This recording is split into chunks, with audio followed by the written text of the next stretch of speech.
Dobro jutro. Festival djeteta Šibenik osnovan je davne 1958. godine kao kazališno-poetska manifestacija namijenjena promicanju umjetničkog stvaralaštva djece i za djecu.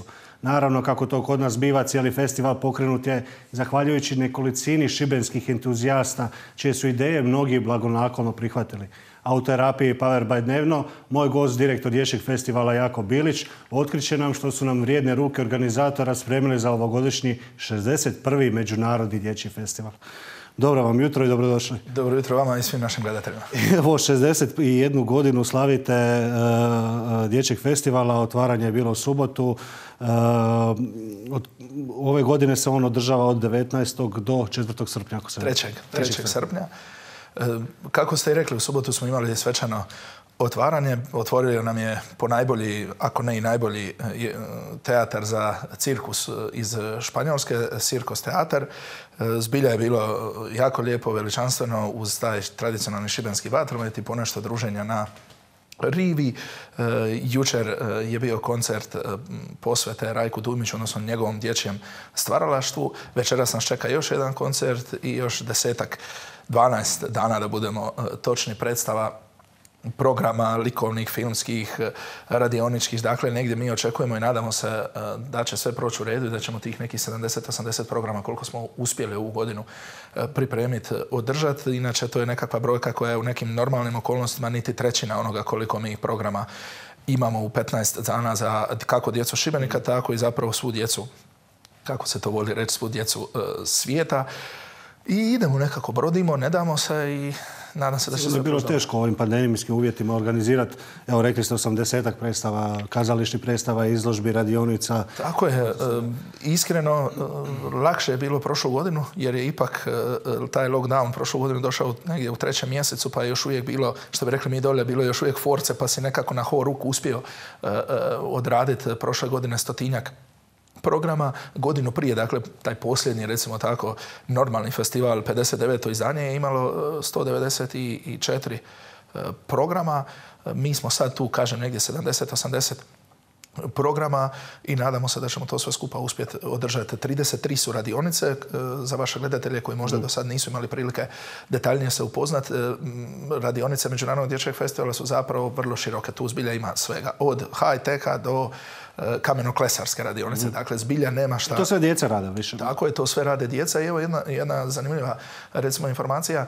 Najbrže, odnosno najsporije se upišu djeca i najviše mjesta ostane na kraju sva mjesta budu popunjena, ali najviše mjesta ostane u radionicama koja su vezana za nekakve kompjuterske stvari, tablete, smart. Tako da ova jedna priča, recimo u Šibeniku, kada mi danas djecu optužujemo da su previše oko kompjutera, tableta i tih nekih smart.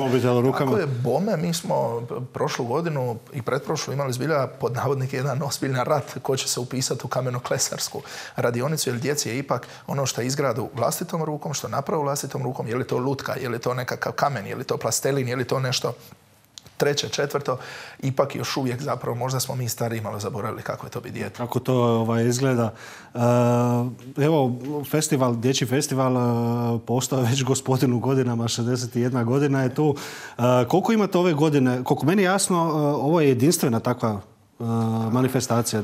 Mi smo zapravo takvog tipa manifestacija, takvoga tipa sa tim obimom programa zapravo i najstariji na svijetu. Da se baš tako bavi pristupom djeci i dječjem stvaralaštvu, jer mi, za razliku od nekakvih drugih festivala, kod nas su i djeca za djecu i profesionalci za djecu, bez obzira kojeg žanra se ti profesionalci umjetnosti bave, je li to dramski, likovni, filmski ili neki drugi program, tako da u tom aspektu smo jedinstveni, najstariji.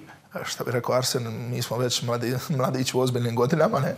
Ali ide to nekako, brodi se, naravno uvijek si ograničen, kao i sve kulturne stvari, uvijek je taj nekakav budžet takav kakav jest. Mi, evo, i ovim putem bi iskoristio priliku i zapravo se zahvalio svakom onom pojedincu, svakom onom sponzoru i donatoru koji ipak u ovim vremenima koja zbilja su izazovna, najblaže rečeno, uspio izdvojiti određenu kunu da se festival održi. Naravno, naši osnivači su Ministarstvo kulture, grad Šibenik te Šibensko-kninska županija koji zapravo redovito to prate. I evo, tako nekako. Ide nekako.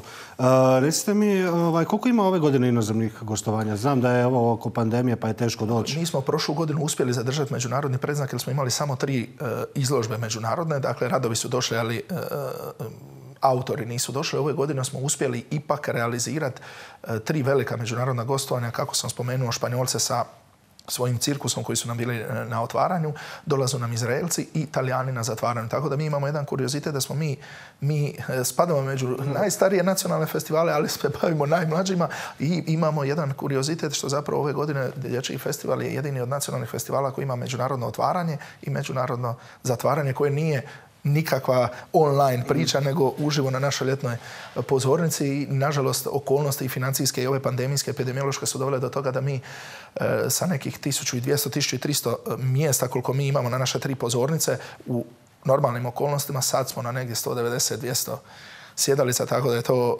komplicirano, teško, ali ne damo se. Da, naravno, treba izdržati ovo kompletno sve. Rekli ste, otvaranje su odradili Španjolci sa, kako ste rekli, Cirkus oni su iz Andaluzije, tako da je to bilo zbilja akrobatska jedna priča. Obično zapravo u takvim situacijama kada imate tako malu publiku, nekako je preporuka, odnosno ide se u nekakvom smjeru da te međunarodne predstave budu više nekako plesno, akrobatski, neverbalne zapravo, nego da klince opteretimo sa nekakvim teškim temama, pod navodnikom, odnosno tekstom, lakše je naprosto pratiti. Da. A zatvaraju ko? Teatar Kataklo, dakle, otvorio je Vajven Sirko iz Španjolske, zatvara Teatar Kataklo iz Italije i dolazi nam Silver Tubes iz Izraela. Imat ćemo mi, naravno, u sklopu filmskih radionica isto tako naše prijatelje Slovenija, Češka, Slovačka, koji nam redovito dolaze, čak i onim ratnim godinama su oni dolazili održavati svoje radionice. Imat ćemo isto tako i međunarodne izložbe. Evo jedna zanimljiva stvar u suradnji sa Hrvatskim školskim muzejom koji ove godine slavi 160 godina. Dolazi nam prva svjetska slikovnica sa tamo negdje kraja 18. do 19. stoljeća i bit će izložena u Šibeniku, odnosno u sklopu toga programa. Imat ćemo omaž Mladenu Kušecu kao čovjeku koji je dugi niz godina zapravo, on zna se sve što je on radio za djecu, radio je za djecu. Imamo i izložbu Mersada Berbera, različite poznate pod navodnike face vodu te radionice od Nika Titanika, od Ana Marije Asanović, od niza ljudi koji zapravo izdvoje tih nekoliko dana da se posvete djeci i u konačnici da budu dijete. Da, i oni da postanu djeca, da tih barem 14 dana festivalskih. Međutim, ove godine je i godina čitanja, odnosno Ministarstvo kulture proglasilo godinom čitanja. Jednim dijelom zbog pandemije pa smo imali više prilike i uzeti knjigu u ruku. Vjerujem da se i u Šibeniku organizira nešto u tom kontekstu. Mi smo ostvarili suradnju sa, naravno u suradnji s Ministarstvom kulture, sa sajmom knjiga Monte Librić iz Pule, tako da mali Monte Librić dolazi sa svojih 8 štandova jednim velikim brodom u park, zapravo centralni park u gradu u Šibeniku, park, odnosno perivoj Roberta Visijanija. U sklopu toga će naravno biti promocija i čitanja knjiga, nakladništva, svega onoga što zapravo prati sajam knjiga, ali mi imamo poseban literarni program koji godinama vodi gospođa Maja Zrnčić ispred Ministarstva kulture i tu je niz literarnih radionica, a između ostalog ove godine neki poznati i manje poznati Šibenčani, a i naši dragi gosti će djeci čitati zapravo na jednoj maloj novoj lokaciji u Šibeniku, jednom malom amfiteatru kod gradske knjižnice, da nekako uklopimo zapravo i da festival, ono što mislim da je važno istaknuti je, osim ovog kulturnog nekakvog izvođačkog aspekta, zapravo nama je primarni cilj odgoj djece, pristup djeci. Evo, svi ljudi koji prate kulturu i znaju da je Šibenik izuzetno bogat ljudima koji se bave različitim humanističkim, odnosno prije svega kulturnim stvarima i mnogi poznati ljudi su iznikli iz tog kulturnog jednog bazena. Zapravo je u posljednjih 60 godina festival nekakva prva dodirna točka.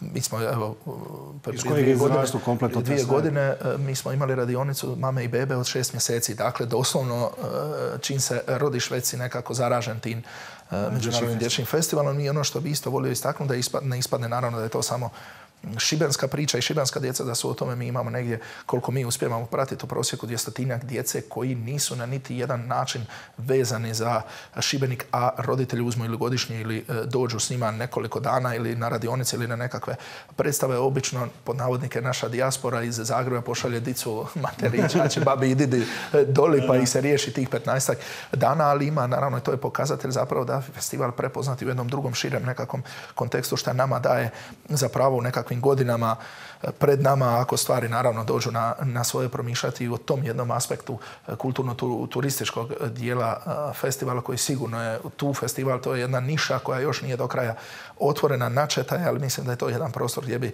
festival itekako mogao dati svoj doprinos.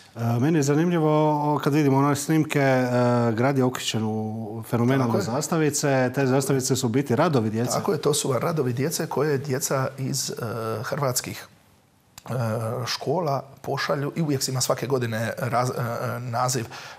Počelo je sve na jednu inicijativu i naziv je bio evo i mene na festivalu. Dakle, klinci koji ne mogu doći iz manje više objektivnih razloga dolje naslikaju sebe i pošalju sebe. Mi u ovom trenutku ima više tisuća tih zastava.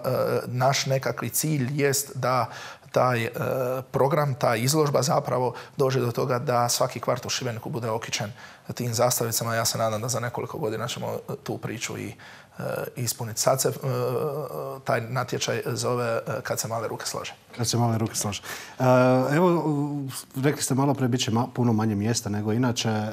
Biće pandemija čini svoje, vjerovatno će doći manje ljudi.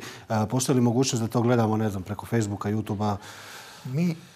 Neka naša odluka jest bila da mi izbjegnemo upravo zbog činjenice, malo prije sam vam spominjao kako pokazuje se da klinci bježe kad je u pitanju dječji festival i ove radionice, nekako popune se te radionice, ali bježu od tih suvremenih sadržaja, kako god da ih nazovemo, i mi smo onda odlučili još i lani, mi nećemo ići online, mi ćemo učiniti sve što možemo. Mi smo lani imali 99 programa, negdje kao i ove godine 600-tinjak djece upisano u radionice. Naravno da je od one rekordne godine te 59. festival imao 52 radionice, preko 1600 djece. Opet kažem, cijeli festival je nekakvih 30% svojih kapaciteta, ali mi gajimo, želimo i hoćemo i smatramo da je to prije svega naša dužnost, jer mi počinjemo u petak, završi škola, mi u subotu počinjemo.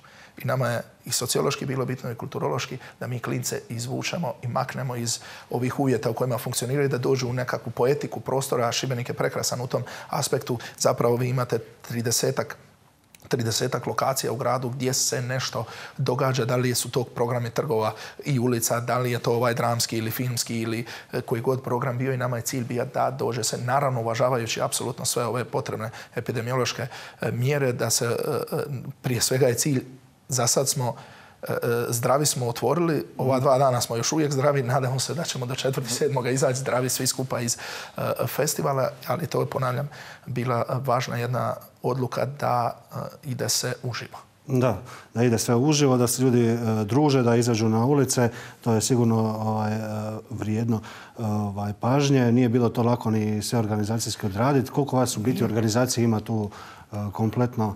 Šibensko kazalište je organizator, odnosno Hrvatsko narodno kazalište u Šibeniku je organizator Međunarodnog dječjeg festivala. Nas u kazalištu, jer mi čitavu godinu radimo, imamo svoje dramski, odnosno glumački ansambl i glazbenu sezonu. Negdje je u samome festivalu, znači u čitavu godinu radi 3 do 5 ljudi čitavu godinu. Kada se festival približava, onda se naravno ta brojka podiže, prije svega sa kapacitetima unutar kuće, poglavito tu mislim i na tehničku službu i svu našu administrativni dio, ali zapravo ne postoji čovjek u Šibenskom kazalištu koji na svoj način ne da doprinos, bez obzira koje je njegovo formalno radno mjesto, a negdje, opet kažem, normalnim godinama to je jedno 100-tinjak ljudi koji sudjeluju u organizaciji festivala. Čuvena je ta šibenska tehnička služba Međunarodnog dječjeg festivala, onako pošibenski to se već dugi niz godina zove kičmatrans, jer oni iznesu na svojim leđima apsolutno sve prenesu od igle do lokomotive, ovisno šta treba, a zapravo poanta toga jest da danas djed vodi unuku, majka vodi radionicu. Sutra će se taj mora nastaviti. Taj ciklus traje već 60 godina. Hvala vam puno na gostovanju. Želim vam puno sreće ostalih 12 dana što imate festivala. Hvala vam puno na iscrpnim informacijama. Hvala vama, dragi gledatelji. Ostanite uz Jutrogram. Lijep pozdrav.